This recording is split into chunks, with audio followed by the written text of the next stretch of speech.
আউযু বিল্লাহি মিনাশ শাইতানির রাজিম। ক্বালা রাব্বি ইশরাহ লি সাদরি ওয়া ইয়াসসির লি আমরি ওয়াহলুল উকদাতাম মিন লিসানি ইয়াফকাহু কওলি। আসসালামু আলাইকুম ওয়া রাহমাতুল্লাহ। মুসলিমা বোনেরা কেন বিজ্ঞাপনে আসে না?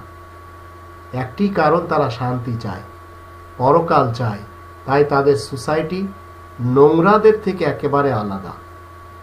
এই কোরআন দুটি সোসাইটির কথা বলে। 24 নম্বর সূরা নূর এর 26 নম্বর আয়াতে আল্লাহ বলে দিয়েছেন, আল খাবিসাতু লিল খাবিসিন ওয়াল খাবিসুনা লিল খাবিসাত ওয়াত তাইয়িবাতু লিত তাইয়িবিন ওয়াত তাইয়িবুনা লিত তাইয়িবাত। একটি নোংরাদের সোসাইটি আর একটি সৎদের সোসাইটি। ক্ষুদে শিশুদেরকে গান রাজ বানিয়ে বিভিন্ন ধরনের চ্যানেল তারা এদেরকে বড় করে আবার নিয়ে আসছে তাদেরকে এই প্রকাশ্য গুনাহের ফিল্ডে এবং গোপনীয় গুনাহের ফিল্ডে। তো মিডিয়া মালিকদের মাঝে যারা নাস্তিক, 5 নম্বর সূরা আল মাইদা 51 নম্বর আয়াতের দৃষ্টিতে অমুসলিম কালচার তারা প্রিয়। বিশেষ করে হিন্দু, বৌদ্ধ, খ্রিস্টান এবং ইহুদিদের কালচারকে তারা সবসময় প্রচার প্রসার করে যাচ্ছে তাদের মিডিয়ার মাধ্যম দিয়ে। আবার কখনো সুযোগ হলে কিছু অসাধু মৌলবীদের মাধ্যম দিয়ে ধর্মের নামে এমন কিছু মতবাদ পেশ করা হচ্ছে যেগুলি মানলে মানুষ দোজখে যাবে।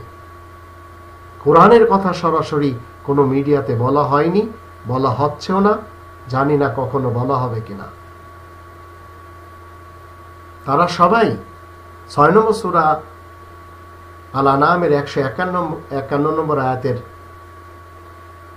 যে মেসেজগুলি, তার ভিতরে বিশেষ করে আল্লাহ বলছেন, ওয়ালা তাকরাবুল ফাওয়াহিশা মা যাহারা মিনহা ওয়া মা বাতান। প্রকাশ এবং অশ্লীলতাকে প্রয়োগ দেওয়া যাবে না, প্রচার করা যাবে না, সেগুলি মূলত তারা প্রচার প্রসার করে।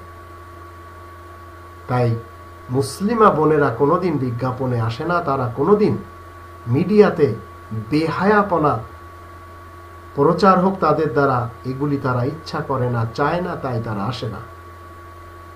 কিন্তু নোংরা মস্তিষ্কধারীরাই ন্যাংটা হয়ে, উলঙ্গ হয়ে কখনো টিউবলাইটের অ্যাড দেয়, কখনো কাপড়ের অ্যাড দেয়, জুতার অ্যাড দেয়, শেভিং ক্রিমের অ্যাড দেয়, ব্লেড এবং ফোমের অ্যাড দেয়, পারফিউমের অ্যাড দেয়, আন্ডারওয়্যারের অ্যাড দেয়, গাড়ির এবং নাটকের সিরিয়াল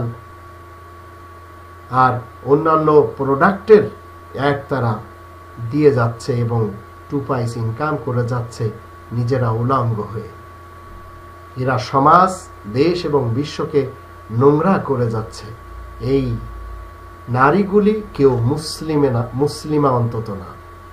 আল্লাহ আমাদের সবাইকে কোরআনের সত্যের উপরে প্রতিষ্ঠিত থেকে জীবন কাটানো তৌফিক দান করুন।